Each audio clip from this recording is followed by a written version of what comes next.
بإمكان اختیار الافتراض الأول ولا يلزم محظور.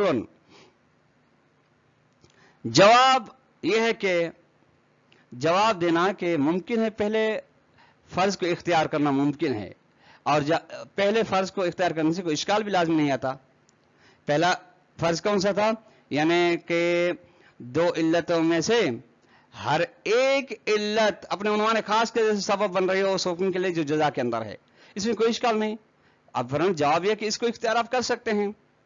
ٹھیک ہے، یعنی دونوں جاعل اور دونوں حکم میں سے ایک معلول ہو عنوان خاص کے لیے، مثلا اذا جاءک زید اکرم ہو، اور دوسرا جعل معلول ہو مرض کا عنوان خاص کے لیے اذا مرض زید اکرم ہو. یہ یعنی ایک اکرم کا تعلق جاءک زید کے ساتھ ہو، دوسرا مرض زید کے ساتھ ہو. وذالک، اور یہ کب ہو سکتا ہے؟ بے افتراض جعلین و حکمین متعدیین فی عالم تشریع. جب یہ تب ہے جب آپ دو جعل و دو حکم متعدد کو فرض کر سکتے ہیں عالم تشریع میں. البتہ وہ دو حکم در جزا، حکم جو کہ جزا کے اندر ہیں، ان کا تعلق اس شرط کے ساتھ جو شرط جدا جدا ہو، ان کو آپ علیحدہ فرض. جس طرح ایک میں مرض زید کو، دوسرے میں مجیء زید کو. ٹھیک، احدہما معلول لشرط بعنوانہ الخاص سے. پہلا کیا ہے؟ ان دونوں میں سے پہلی صورت کیا ہے؟ پہلا جو ہے وہ معلول ہے، دو حکم آپ فرض کر رہے ہیں. ٹھیک ہے، ان دونوں میں سے پہلا جو بنے گا معلول بنے گا شرط کے لیے. اس کے شرط کون سی شرط؟ انہوں نے خاص کر شرط بھی شرط نہیں، یعنی فرض کریں اذا جاءک زید اکرم ہو. اب اکرم معلول ہے کس کا؟ جاءک زید کا. جاءک زید ہے تو اکرم ہو بھی ہے. والآخر معلول علت اخرى. اور دوسرا حکم جو ہے جو جعل ہوا ہے عالم تشریع میں، وہ پھر دوسری علت کا، یعنی اذا مرض زید اکرم ہو، اکرم کا تعلق مرض زید کے ساتھ. بس فالبیان المذکور انما یبرہن علی عدم وجود علت اخرى. بیان جو ذکر کیا گا وہ اس کو برہان بطور دلیل لایا جا سکتا ہے اس بات کر کہ کوئی اور علت نہیں ہے لشخص الحکم، معین حکم کے لیے، لا لشخص آخر مواصل، نہ کہ دوسرے اس کے مثل اور مانند حکم کے لیے. نہیں، مانند حکم کے لیے ہو سکتا جیسے اکرم اور اکرم دونوں ہیں، لیکن ان کی دونوں کی شرط جدا گانا ہے. یہاں تک تو طلاب کرام عزیز چوتھی دلیل مکمل ہوئی مشہور کی جانب سے. الخامس، پانچویں دلیل بیان فرماتے ہیں وَيُفْتَرَضُ فِيهِ أَيْضًا. اس میں بھی یہ فرض کیا گیا ہے دلیل رابع کی طرح کہ انا استفدنا العلیت علی اساس سابق، کہ ہم علیت کو ثابت کرتے ہیں گزشتہ بنا پہ. وہ اساس سابق کیا تھی؟ یعنی لزوم کو وضع کے ذریعے سے سمجھنا، ثابت کرنا، اور علیت کو تفریق کے ذریعے سے ثابت کرنا سے ہم ثابت کرتے ہیں کہ علت منحصر ہے. فیقال فی کیفیت استفاد الانحصار. جب یہ ثابت ہوتے ہیں تو اب ہم کہتے ہیں کس طرح سے انحصار علیت کو ثابت کیا جائے. انحصار علیت کو ثابت کرنے کے بارے میں ہم کہتے ہیں کہ ان تقیید الجزاء بشرط علی نحوین. جب آپ شرط کو، جزا کو مقید کر رہے ہیں شرط کے ساتھ، تو آپ کا یہ مقید کرنا دو طریقوں سے ہو سکتا ہے. احدہما یکون تقییدا بشرط فقط. پہلا کہ یعنی وہ جزا کا مقید ہونا شرط کے ساتھ فقط، غیر شرط کے ساتھ نہ ہو. شرط البتہ شرط سے مراد وہی شرط جو مذکور ہے. ٹھیک، یعنی جزا کے اندر حکم مقید ہو اس کے ساتھ شرط کے ساتھ فقط، بس. یعنی اگر شرط ہے تو حکم بھی ہے، شرط نہیں تو حکم بھی نہیں. مطلب یہ ہے یعنی فرض کریں اذا جاءک زید اکرم ہو، اکرام کا تو فرض کریں یہی تو اکرام کا تعلق مجیء زید کے ساتھ ہے تو ہے، نہیں ہے تو نہیں ہے.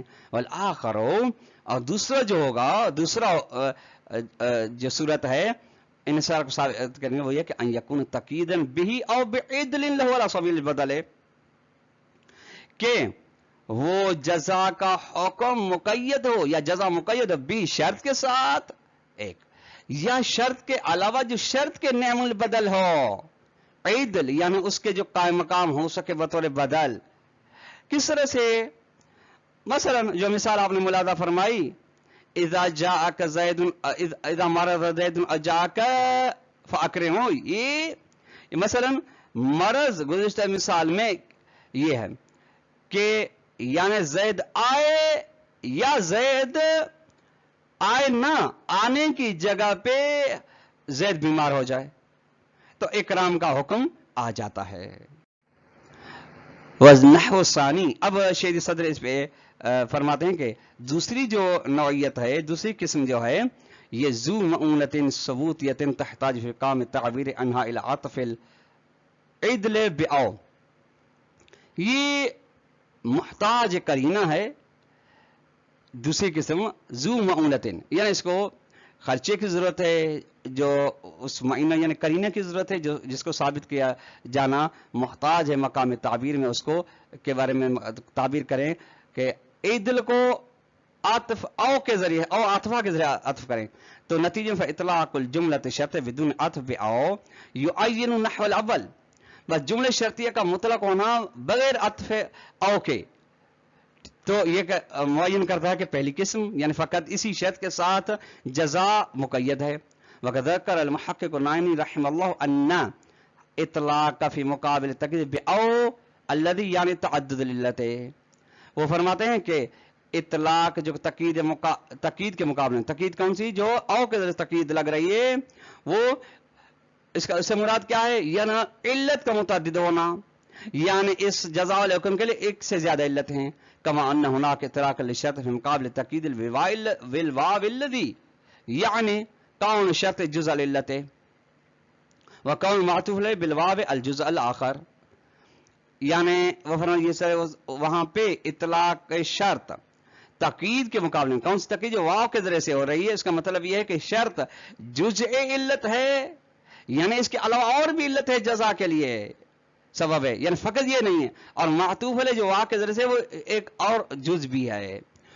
وَكُلُّ هَذِهِ الْوُجُوهِ الْخَمْسَةِ تَشْتَرِكُ فِي الْحَاجَةِ إِلَى إِثْبَاتِ أَنَّ الْمُعَلَّقَ عَلَى الشَّرْطِ الطَّبْعِيِّ الْحُكْمِ، یہ گویا کہ بے منزل اشکال ہے شہید صدر کا مشکل پر. یہ تمام پانچ جو وجوہات بیان کی گئی جملے شرطیہ کے مفہوم رکھنے کے لیے، یہ مشترک ہیں اس بات میں کہ یہ پانچوں کی پانچوں محتاج ہیں اس بات میں کہ ثابت کیا جائے کہ جو معلق ہے شرط پر یعنی جزا کے اندر جو حکم موقوف ہے شرط پر، وہ ماہیت حکم ہے، خاص قسم کا حکم، فرق وجوہ وغیرہ نہیں بلکہ ماہیت حکم مراد ہے. وذالک بالاطلاق، اور یہ اطلاق تبعیت الحکم کو کس طریقے سے آپ جان سکتے ہیں؟ اطلاق کے ذریعے سے. اطلاق کیسے معلوم ہے؟ اجراء قرینۃ الحکم فی مقابل فی مفاد الجزاء، جزا کے مفہوم میں جب آپ مقدمات حکمت کو جاری کریں گے تو وہاں اطلاق ثابت ہو جائے گا، اور جب اطلاق ثابت ہو جائے گا تو معلوم ہوگا کہ یہی پانچوں وجوہات، پانچوں ادلہ اس بات میں محتاج ہیں کہ ثابت کیا جائے کہ معلق علی شرط ہے وہ طبعیت حکم ہے، شخص حکم مراد نہیں ہے. تو اللہ کرام عزیز آج کا درس اپنے اختتام کو پہنچا. والسلام علیکم ورحمۃ اللہ وبرکاتہ.